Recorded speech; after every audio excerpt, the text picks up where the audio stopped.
Hello, welcome back to another review of Death. I'm Matthew Toffolo, and with me is Billy Garrett-John. Say hello, Billy. Thank you for introducing me. I don't like doing it myself. That was a very nice introduction, Matthew. It's been a long time. Yeah, we haven't done one of these for a while now. I think that was the last one. Was the last one the faceless ones, or was it? It must have been.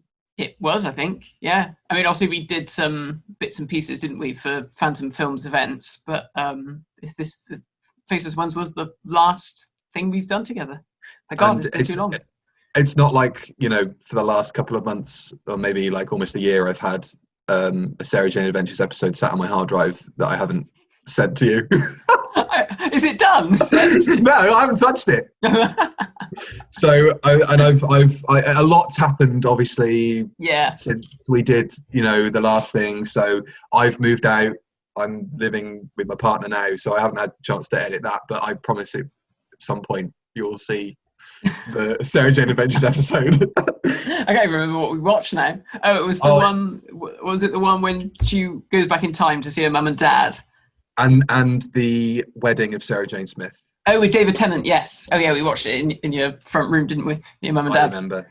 Yeah, and I think that was, I had my head shaved then. That was how far back it was. Buzzcut Billy. Buzzcut Billy will be making a return at some point in the near future.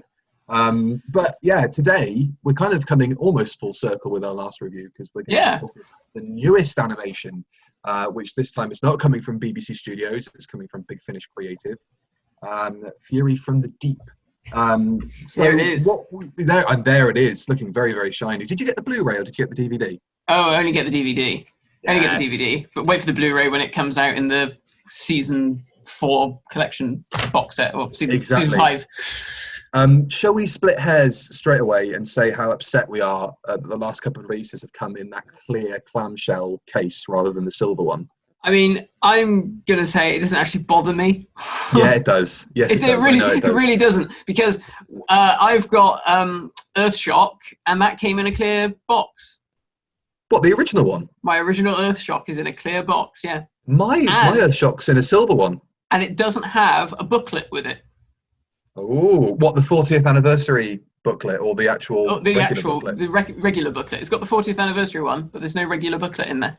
That might be worth a bit of cash. And while we're here as well, because my contract's going to be ending soon and I haven't got any work yet, if anybody wants an immensely rare movie Dalek with the wrong gun, that's the wrong gun, isn't it? That's the wrong gun, yeah. Yeah, I didn't keep it in the box, which Matt told me to do, but I was too excited to get them out and I didn't see that this was a discrepancy or knew that it was wrong. So if anybody wants that and wants to pay a handsome fee, you can cover my rent for the next month. So we know now that because there's the Guard version coming out from B&M that has that little gun, that's why. So it's obviously all manufactured in the same factory and they just put the wrong bits and bobs on. I mean, they look quite different in all, to be fair, but I suppose if you don't know anything about Doctor Who, it's the Dalek with the blue dome. Oh yeah, when you're some middle-aged Chinese woman working in a factory for like tuppence, and she's just there putting bits into whatever, she's not going to know. She's not going to care. No, I mean, it's almost like going back to the old Dapple days of the Welsh housewives working in a factory and not knowing if Daleks had 2 guns or 2 plungers, or if Davros had 2 arms. Oh my God, yeah. Not much has changed. Just the location. So, and the working conditions, probably. Yeah. Although it is mid-Wales we're talking about. So, yeah, Fury from the Deep, what were your initial kind of thoughts and feelings that this was going to be the next one that we would see? I mean, I was really excited because, this is the story that everyone sort of says, it's a classic, it's just, it's so spooky, it's so scary, everyone talks about it with such high esteem, which is difficult for us to sort of penetrate because obviously we can't watch it. So I was really excited to see this one because my only experience of it was watching the loose cannon reconstruction from like 4 years ago.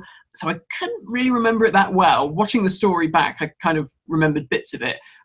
What about you? Did you sort of know anything about it? I had tried to get into the loose cannon recon, but as with most loose cannon recons, they are loose cannon recons, and it's a 6-part story.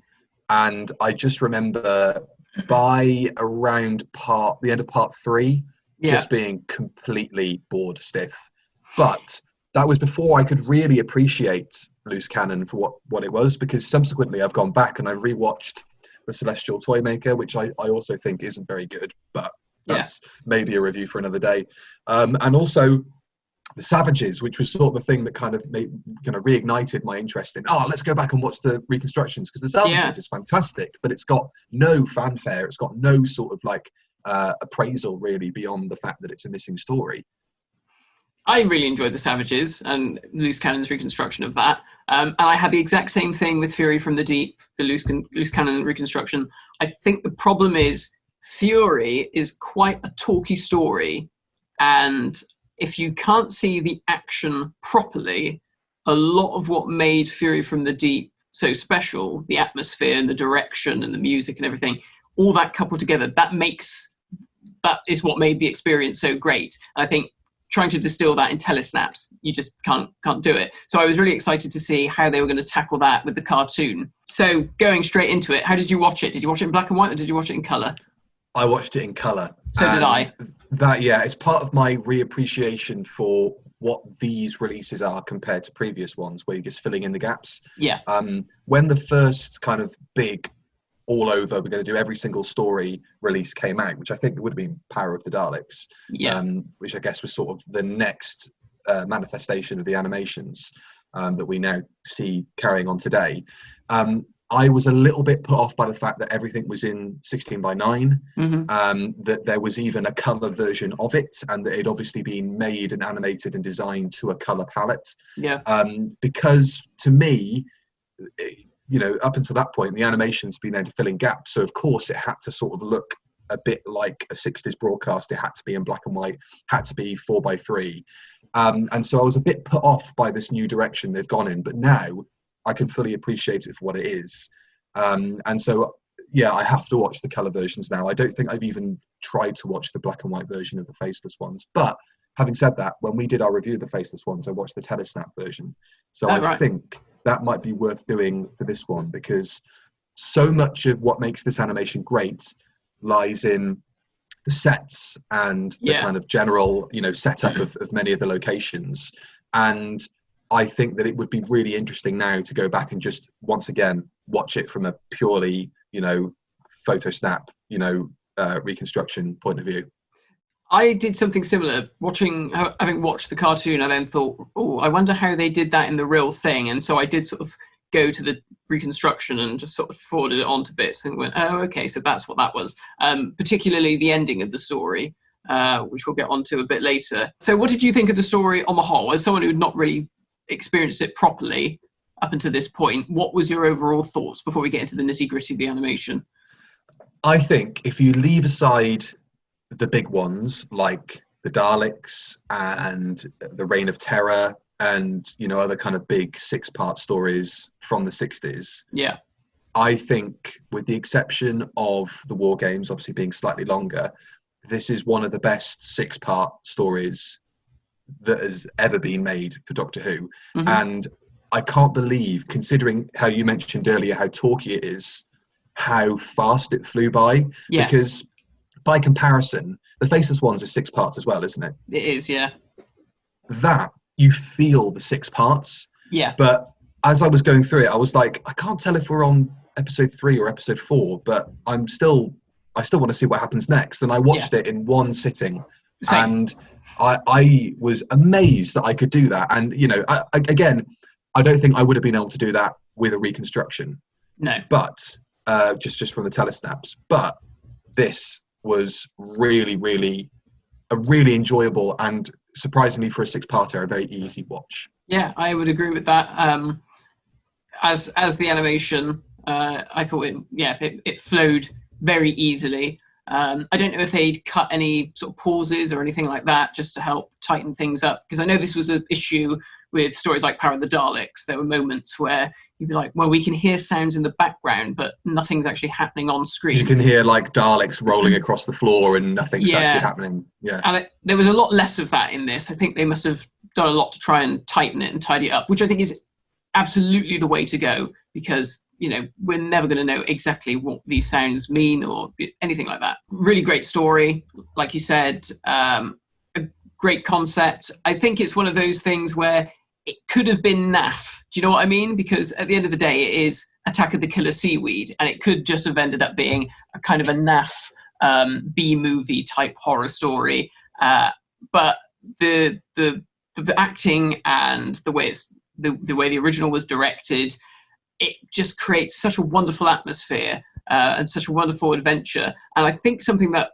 really stuck in my mind watching it was how episode 6, so much of it is dedicated to Victoria leaving, which seems so strange for classic Doctor Who. You know, we're so used to a companion at the end of the story going, oh yeah, I want to stay here. And they're like, okay, bye. Not the case at all. You know, it felt like almost half the episode was left to Victoria deciding what she wanted to do, and, you know, that sort of turmoil within herself, or do I stay with my friends or do I stay here? So that was almost quite modern in a way, the kind of thing we would expect from modern Doctor Who. I completely agree. And I was surprised how much of it was dedicated to her. I do have an issue with with episode 6 though. Yeah. And I don't know if it's something that other people kind of lambast the story for, because up until everything that happens at the end of episode 6, leaving aside Victoria's departure, which I think is really, really fantastic, and really isn't, I think now it will be appreciated a lot more than it would have been before, because I think people just kind of forget how well it was done. Yeah. And certainly I kind of surprised myself again with realizing how great it was. But I think that one of the issues with so much of the story at the end of part 6 being dedicated to Victoria leaving means that we have to have this incredibly rushed resolution where it's okay, everybody's alive at the end of it, spoilers. Yes. And that was, I think, you know, when you've enjoyed something up to such a degree, and it happens a lot in modern Who as well, and it's just those last 5 minutes that say, oh, I'm going to have to take this from like an 8 down to a 7.5 or a 6.5 or something, just for that alone, because I feel like I've been cheated out of everything that's built up so far. You know, see like Clara being killed in Face the Raven and then coming back in Hellbent. That damages the rest of the story by proxy. And so with everybody just suddenly coming back to life at the end of the story was a massive kick in the teeth, in my opinion, and I felt like it really undervalued everything that had sort of come before it. And so the only thing you've really got left to enjoy at that point, any kind of drama or tension in the story, is Victoria's departure, which thankfully is still really, really good. I completely agree. Like, I had totally forgotten that everyone came back to life at the end, or, well, you know, not come back to life, they just hadn't died in the first place. And yeah, it happens very quickly. It is just like, oh, you managed to defeat the monster incredibly easily, even though, you know, it's taken over all of these oil rigs, miles and miles and miles apart. You know, just this one little sound device has just solved all the problems. And it's like, okay, fair enough. So yeah, that would be my major criticism of the story. There's a seed that's sown that is going to happen before the final revelation. Everybody's okay. And I think it's in the end of episode 5. It's before they go to the rig. Right. Or maybe it's just afterwards. Anyway, the second Doctor basically comes in and says, it's all right. Mr.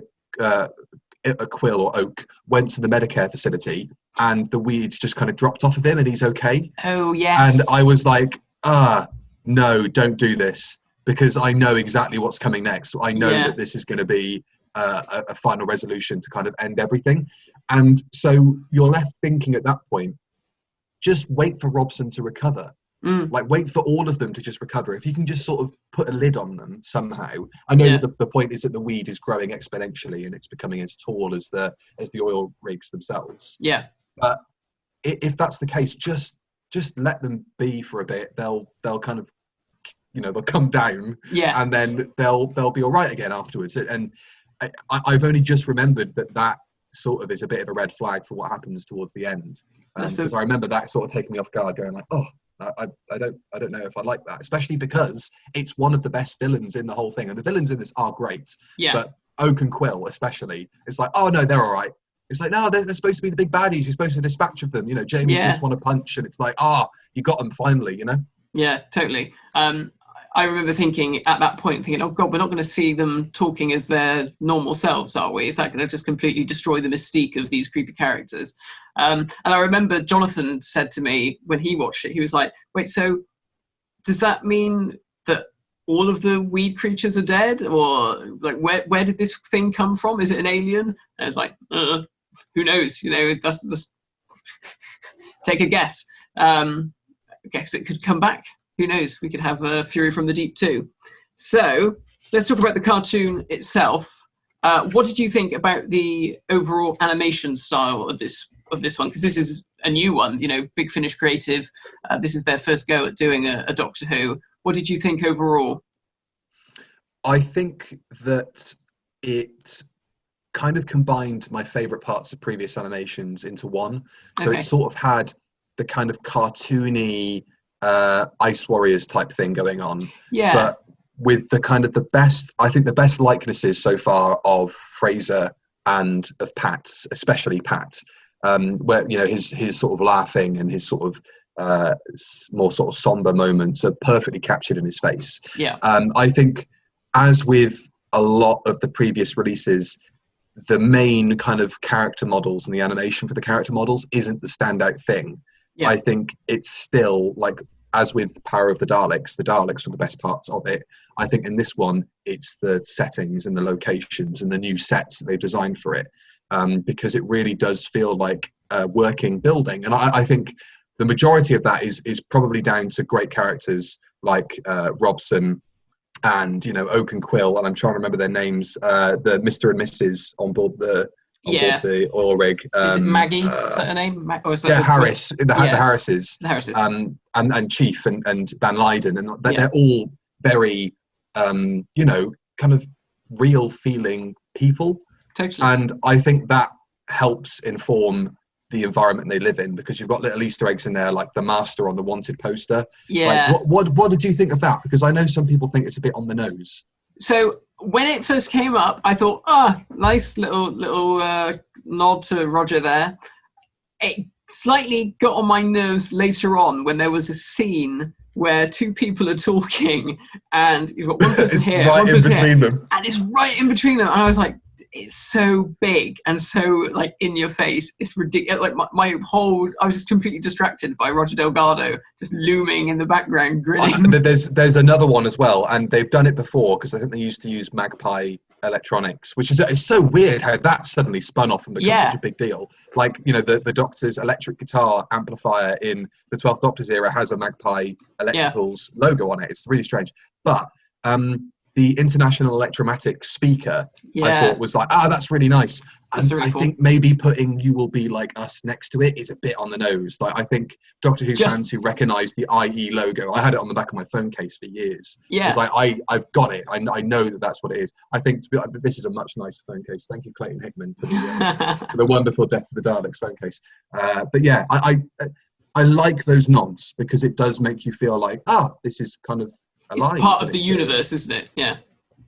But it can feel a little bit crowbarred in. Like, there's something else I wanted to speak about, exactly in regards to the conversation that you were talking about between, I think it might have been Van Leyden and Chief, or Robson and Van Leyden, and they're having a conversation, and the Master poster is in between them.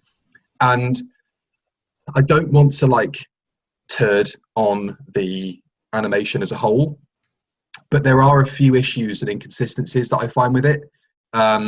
I don't know how much of it is down to the fact that it was kind of shipped off to be done by an animation company in India, rather than it all being in-house. I don't know how much of the stuff that was in-house before and how much of it was kind of put onto somebody else.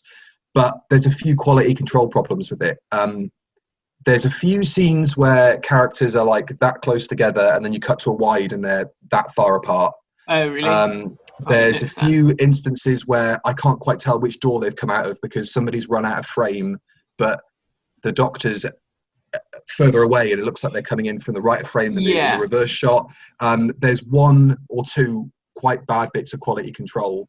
The most egregious one that I saw anyway, besides maybe photograph blow-ups of the set behind characters being slightly pixelated, is in the first scene where they pull the dinghy aboard onto shore. Obviously the character's supposed to be coming in from the left of the pane to the into the center. Yeah. There's a split second where there's no action happening on screen, and then suddenly the animation of the characters clips in, and they don't actually make the full movement from left to right. I spotted that a few times, and at first I thought, is that just my eyes playing tricks on me? But I'm glad you've mentioned that, so I know I wasn't going mad. Yeah. Yeah, and there's another one as well shortly after that, after they've been hit with the tranquilizer darts, where I think it might be Jamie or Victoria's point of view shot with the eyes kind of opening and closing. Yeah. And it's sort of very well done. And then all of a sudden, because it's obviously meant to be there to kind of cover up action they can't animate, or they're not sure what exactly is happening. And it was a really good device to do that. Yeah. But suddenly it just goes from being like half closed to suddenly just being open again with no animation to kind of unfurl it fully. Right. So there were a few kind of quality control issues, and I can only assume that's down to a company that has no sort of understanding of the program itself that they were making. I think we had conversations with people who were involved in it that said that they made the TARDIS like 2 foot tall in relation to the other characters and stuff like that. They didn't quite get a grasp of who was the main character and all that kind of stuff, and who should be given the screen presence, really. So there were a few moments like that, but generally speaking, I still think the animation was fantastic. It's still one of my favorites. It's up there, I think, now with the Moonbase as one of my favorite ones. Yeah, I would agree. I really like the animation style. My only criticism would be, I think sometimes when you cut to a wide shot, the characters' bodies seem quite long and they seem quite limby. Like Patrick Troughton, well, all of them actually, like their arms seem really long, like really like, ooh, like this at times. And I sort of think, well, for Patrick Troughton, it makes him look like he's really tall when, he should be short and squat, but there were a few inconsistencies with height in different scenes as well. I think some characters grew taller, maybe because they were further apart initially and then suddenly got close together, that kind of issue we were talking about. But I remember reading on Gallifrey Base before I got the DVD, because I had to wait like a week and a half to actually watch it once it had arrived. I was kind of worried, like, oh God, yeah, everyone's talking about these limbs. It looks like it's going to be really distracting. And it honestly wasn't, but there was 1 or 2 moments. I think, again, it's a conversation between 2 characters. I think Robson and Van Leyden have an argument in like the main control room, and there's lots of sort of gesticulating and arm movements, and I can't believe you've done this. It's my rig, and all this kind of stuff. And the arms are going out, and it's like, bloody hell! Like, it wasn't that long when it was at your side. I'm not quite sure where that extra like 6 inches has come from. Stretch Armstrong. It is the odd moment, but it wasn't anywhere near as bad as I heard people talking about on the internet, which is very much like it goes with most things on the internet. It really wasn't that bad. Yeah. I liked some of the, the embellishments they made to this. Like you were talking about the sets. I thought that worked really well because, at the end of the day, this is, with all the goodwill in the world, you are never going to match the original footage ever. It's just not possible. So I don't mind the fact that they make these embellishments because it just makes it a new product. And, then hopefully one day if Fury from the Deep actually does turn up, well, we've got the 2 different versions that we can watch. You can watch the spruced up animated version or the proper original. One issue that I did have, though, with some of these really enlarged sets was that when they were in places like the impeller room, it was such a vast space. But of course, the audio was very flat like this, like it was in a studio in TV Centre. And it was like, oh no, there should be a big echo here. It's like this massive chasm of a space. I can understand why they didn't want to do that, because obviously the audio is sort of sacrosanct, isn't it, really, for these releases. But it was just little things. I don't know if I just picked up on that because, I'm editing videos and stuff every day. I'm sort of used to things going, oh, hang on, there should be a little bit of reverb there just to give a sense of continuity between the location and the audio. But that was my only critique of that. Otherwise, I thought it looked absolutely fantastic. I have to say, I didn't really notice it, but now that you do say it, it's like, maybe there wasn't that sort of audio effect on it. The only kind of issue I had with any discrepancies between the audio and the visuals was the odd moment where characters might move from one set into another, or somebody's behind a door and they come in. there's a slight lag between, okay, they're obviously moving from, let's say in the original, the right of frame to the left of frame, out a door and then into a corridor. Yeah. There's a slight sort of delay where it's like, okay, we should have cut to the corridor now, or I imagine the camera has already cut to the corridor and they're coming out of the door. Yeah. There's a few little bits like that, but I think it's really maybe that's something that we could have fully appreciated with it existing, the direction where it's that fast and frenetic, because the direction in it is so panicky. And it's really like, you know, those stories, you know, just moving away from the animation really quickly, you know, those stories where you start it and it's like there's something's going to happen in this one, and it's like, even if you didn't know Victoria was going to leave, like with the beginning of Genesis or the beginning of Earthshock or, you know, Survival or whatever, it's got a sort of doom-laden feel to it, like the characters in this aren't going to come out the same way, or there's going to be some big revelation or something like that. And this episode has that feel, and I think, you know, who directed this story, by the way? What, originally? I'll have a look. Hugh David. Hugh David. Let's have a look and see what else he did.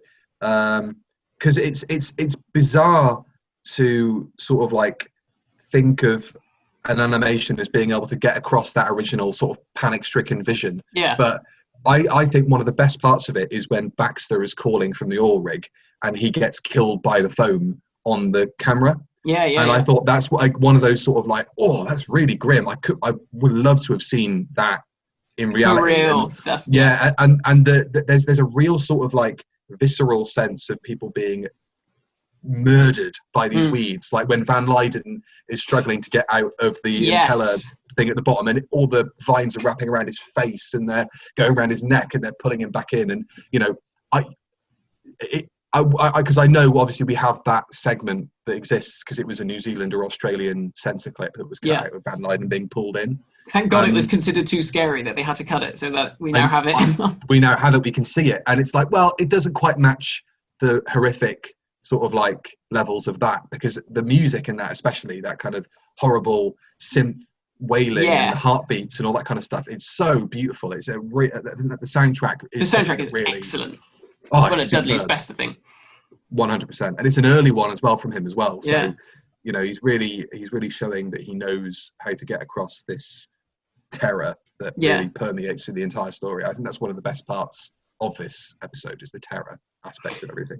I think one of the things that, talking about, you know, how can the cartoon compare to what originally exists, and I think, you know, bringing back to that point of, you know, you're never going to get it exactly the same, and it's never going to feel 100% like the original one, is the very famous scene when Oak and Quill go into the lady's bedroom to kill her. You know, this is one of the most famous black and white Doctor Who scenes, I think, because the amount of people who I've shown who aren't Doctor Who fans have gone, look at this, and they've all gone, oh, that's really awful, because it's so well shot, and, you know, the two actors look bloody scary.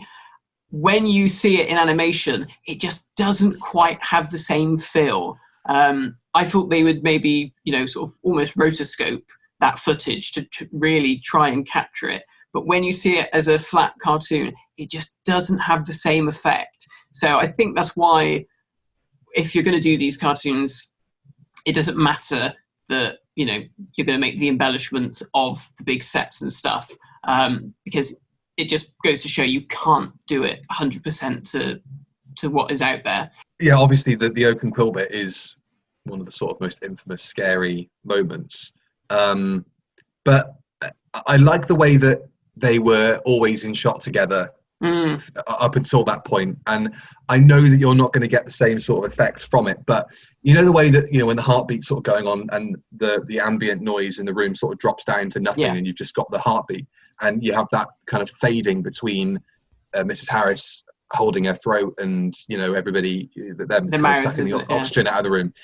Like, a little effects like that could have really sold that scene better, because you're just cutting between her continually reacting to being starved of oxygen or whatever.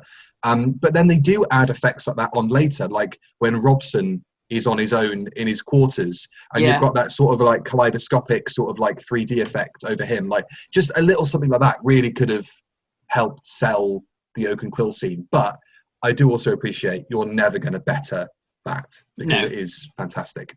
Something that I think they really did better, though, was in episode 6. I don't know if this has caused any controversy or not, but when the Doctor, Jamie and Victoria escape in the helicopter, they fly off and they're attacked by all the tendrils of seaweed.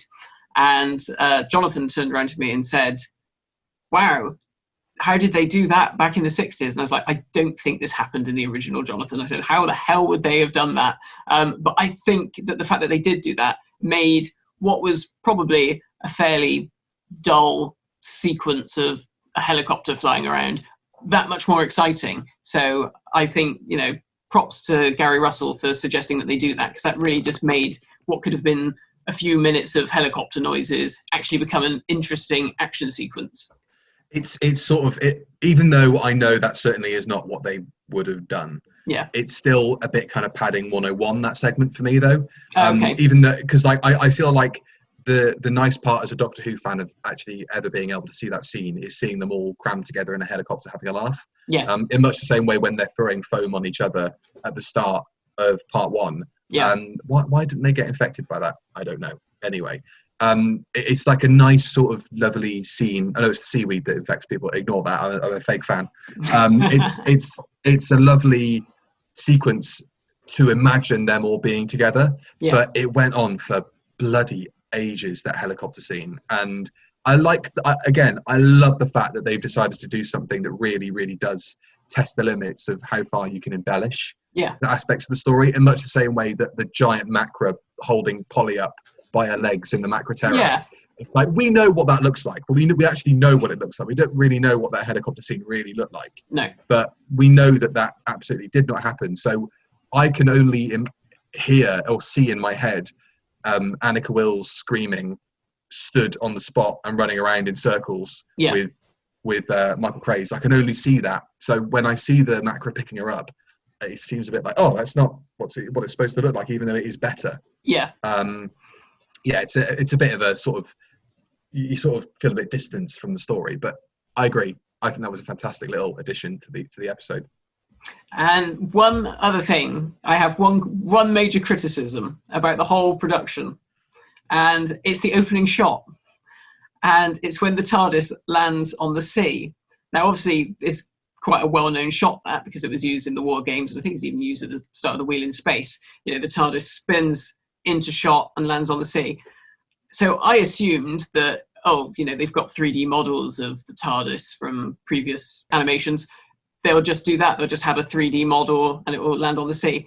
Obviously, that isn't what happened. What you get is just like a standard 2D model of a TARDIS that just sort of goes plonk, and it just plonks down.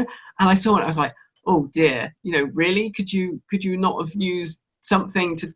It just didn't feel like it was revolving. It just felt like something you might do in a PowerPoint presentation. But that is really weird, though, because that's obviously the only time where the TARDIS really appears in the story. Yeah. And in the credits, Rob Ritchie is credited for his 3D TARDIS model. And it's not a 3D TARDIS model. No. It's a still photograph. So I don't know whether or not they just ran out of money or time to actually get it to spin. But that was it was an odd thing when I was watching it. I guess thought, if that was somebody's introduction to, hey, they do missing episode animations, what's this? And it's like, oh, it's just going to be like a slideshow of like characters just kind of bobbing in and out of frame and their mouths open like Mondasi and Cybermen and stuff. That's sort of the impression it kind of gave off. And I completely agree. I thought it looked a bit naff, but at the end of the day, maybe they ran out of time. How much of this was actually being made into the COVID lockdown? Well, yeah, of course. Yeah. But that was my only criticism. After that, it was all fine. It was just that one bit. I was just like, oh, okay. But overall, I thought it was excellent, and I really enjoyed the story. It's great to finally be able to watch it properly. Obviously, some people would prefer to watch the telesnap reconstruction, and that's totally valid. I can understand that. So, what do you think you'd give it out of 10? I would firstly just like to thank Big Finish Creative and everybody involved for doing it, because you have given me a new favourite, or one of my new favourite Pat Troughton stories. I really, really loved it. You've kind of facilitated the ability to watch one of the best six-parters in Doctor Who history, and that is that's the hard thing to do. You know, I think that it's one of those rare instances where the individual parts of the story are just as good as the whole. I love the supporting cast. I think everybody is fantastic in it, and you know, having that kind of a farewell for Victoria at that point in the show's history is mad, and well worth alone seeking out. But this for me is an absolute must-buy purchase. One of the best animations we've ever had. As a story itself, I'd probably give it, I don't know, like an 8. As an animation, I think it's probably up there as well. It's probably like a 7 or an 8 too. But don't get your hopes up that it's all going to be doom and gloom by the end of the story, because everybody does come back to life, which is a bit of a pain in the ass. Yeah, no, I completely agree with you. Just really a great story, a solid 8 out of 10, I think, for me as a story, and same for the animation, really. I think this as a story works better as an animation than, say, the Faceless ones. Not that the animation wasn't any good in the Faceless ones, but I mean the Faceless ones as a story is quite run-of-the-mill. You know, this is something that we said when we reviewed it last time.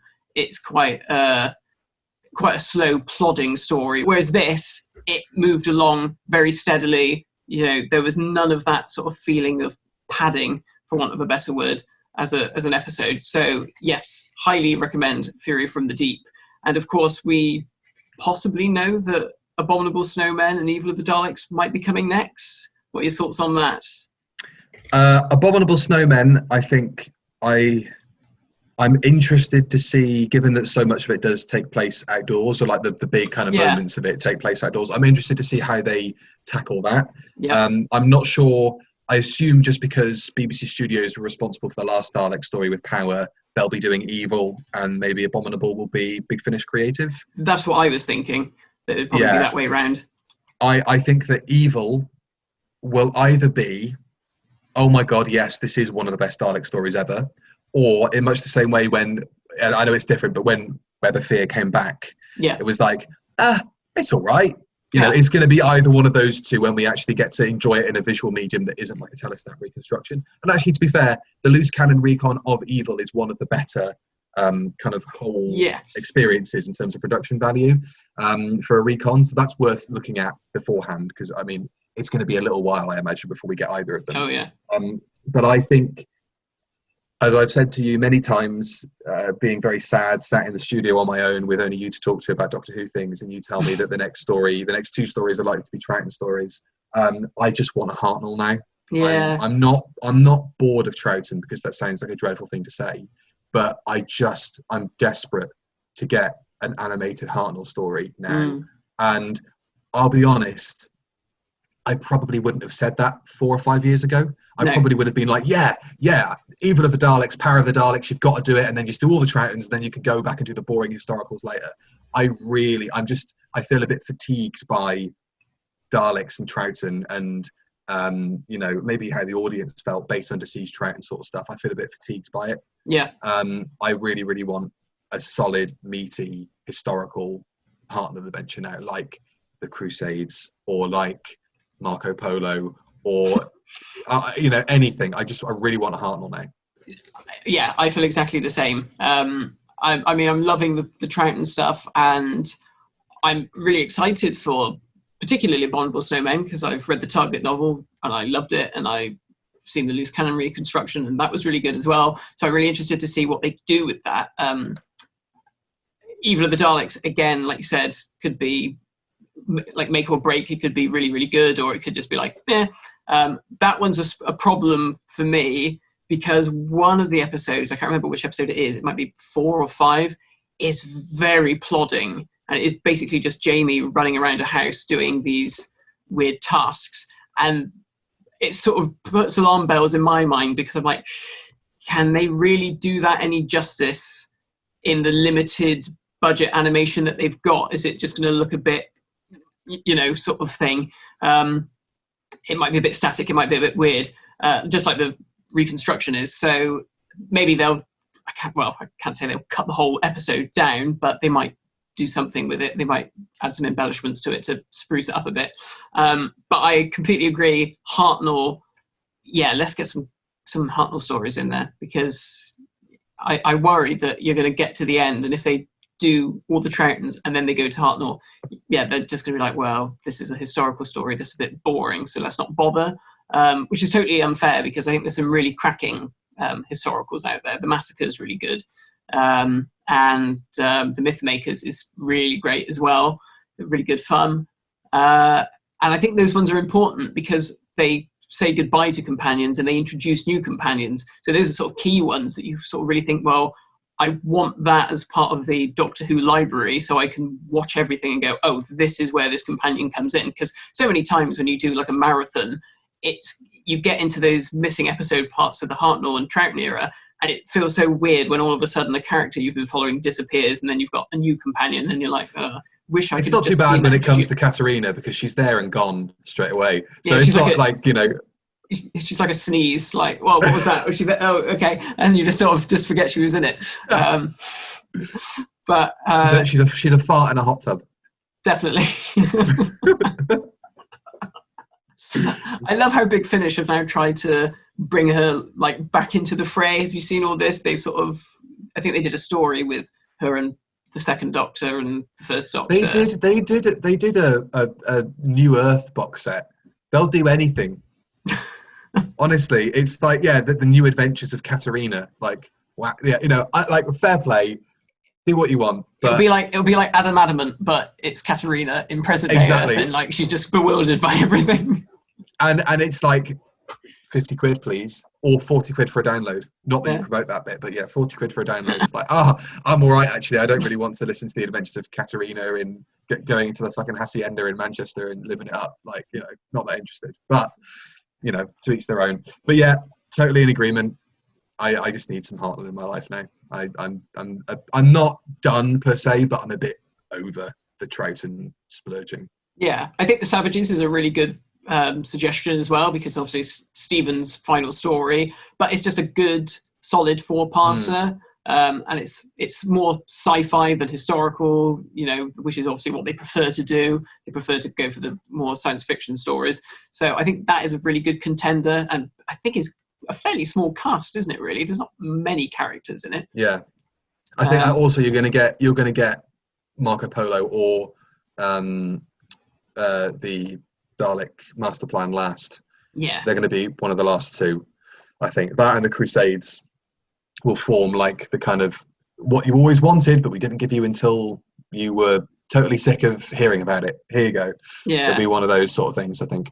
It's going to be interesting when they tackle stories like the Crusade, because, you know, half of it does exist. Do you really want to animate the other half of the story? Is it worth it? It's like the same with the Underwater Menace. Like, Underwater Menace, if you did that as an animation, you could actually make the Underwater Menace look quite good, rather than really shoddy and shite. But is it worth it? Is it worth doing it when we've got half of it already there? I think that maybe there is an argument to be made that just for one or two, you go back to the old model. Yeah. Of just give us what you've got already. Like with the Faceless ones, you know, they've reanimated the entire thing, but the surviving episodes are on the disc. Yeah. So maybe on disc 1, you can give us in black and white the original stories with the black and white animated stories. On disc 2, reanimate the whole thing if you want and do it in color. Yeah. Just, you know, just so that there is more of a completionist value to it in terms of watching it in one go. If I do want to go back and watch it, but then again, you're cutting their legs off by going, you have to do it like they used to do it, where you make it look like a 60s drama. Yeah. And suddenly it's going to go from 4:3 and then it's going to go into 16:9, and then whoa, that cave is a lot bigger than it looked last week, you know. Yeah, totally. It's just not gonna gel particularly well. Yeah, what are the really good ones, like contenders for Hartnell stories, are there? I think that I don't like the story, but I think it's hindered by the fact that it's not, that you know, there's hardly anything left of it. I think the Celestial Toymaker would be a good one to do. Yeah. You know, there's only really one bit they need to cut out of it, which we all know about. Yeah.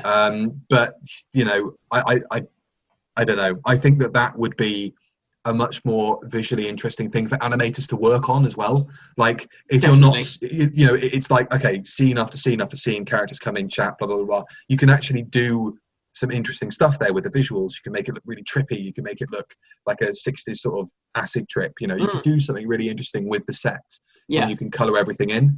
And so I think Celestial Toymaker would be a really good one to reintroduce the Hartnell stories back into the animation range. I think that would be a really good one to start with.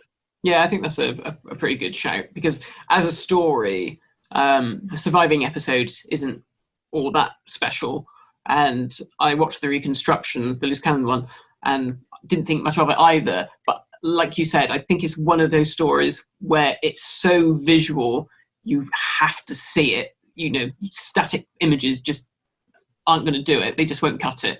So I think, you could really do something really quite interesting with that one. It's difficult. It's really hard, because in the back of my head, I'm like, we could do, like I said, Marco Polo, but then we've always been told there's just too many characters. It's just too much going on. Master Plan, I definitely think they will do it, just because, and I think that they'll just say balls to the issues of having too many characters and too many sets or whatever, and they'll find a way, just because it is such a big story, and that's probably the one they'll finish on, because they'll be like, look, it's the mammoth Dalek story that you've always wanted to see. Here it is. It's just it'll be interesting to see if we do get all the other gaps filled in, and how soon we'll get to see some of those Hartnell stories. My God, well, we'll have to wait and see, I suppose. So we know that maybe Abominable and Evil are next.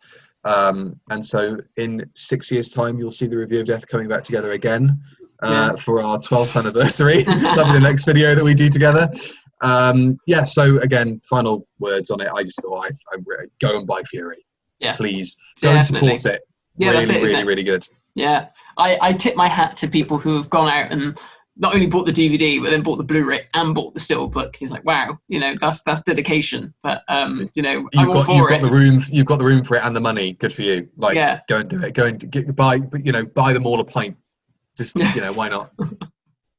So that was great. I really enjoyed it. A great story. I know I worry we've sounded a bit ungrateful towards the end there about we should do some William Hartnell stories. Obviously, it's incredible that we're getting to see any of these stories at all in any format. So thank you for saving our skin at the end there. I just sort of thought, we might sound a bit like we're a couple of miserable sods here. No, it's incredible. That's most videos, though, to be fair. That is true. It's sort of like our MO, isn't it, really? I said it to Jonathan, like, my God, did you ever think that one day we'd be able to watch all these stories? I mean, obviously they're not the real stories, but good as. And he's like, no, it's insane. Just never would have dreamed of it. It's just incredible. So long may it continue. Get Fury from the Deep. It's bloody good. And that's all I think we have to say. That's that. Well, thank you all very much for watching. Again, I don't feel comfortable doing the outros. You should always be doing the outros. Oh, okay, I'll say cheerio then. Thank everyone for watching. Thank you to all. We will get that Sarah Jane Adventures video out. At some point, one day, and then hopefully, if lockdown restrictions ease, and because it's inevitable, isn't it? Now, Billy, it's going to happen. Surely, there's going to be a lockdown of some description coming. So I just cross your fingers and pray and hope. I mean, we'll have to see what happens. If it, I mean, I know there's a lot of stuff that we can talk about for the rest of the year. Yeah. We can cover sort of Time Lord Victoria stuff. Yeah. We could, there's lots and lots of things we can chat about to do with the show. And I just think that, if we, if and when, I can't even speak, the fear of a second lockdown's getting to me. If and when we can do it, we will do it. Yeah. But it's just that sometimes there's a delay because we've got life stuff going on and all sorts of crazy shit. So I think Time Lord Victorious would be quite an interesting one to do. I think it would as well. Once we've collated the entire sort of like thing. Yeah. I think I might have a list on my phone of stuff that I made when I was at work that we ought to talk about. Well, I said to you, didn't I, that we should do a video about continuity after the article in DWM, because I thought it was really interesting. These are the three that I think we should be talking about. Okay. Christopher Eccleston is back. Yeah. What do we want to see and hear from his brand new adventures on audio? That's one. Does Doctor Who's canon actually matter? Yeah. Which is your great idea.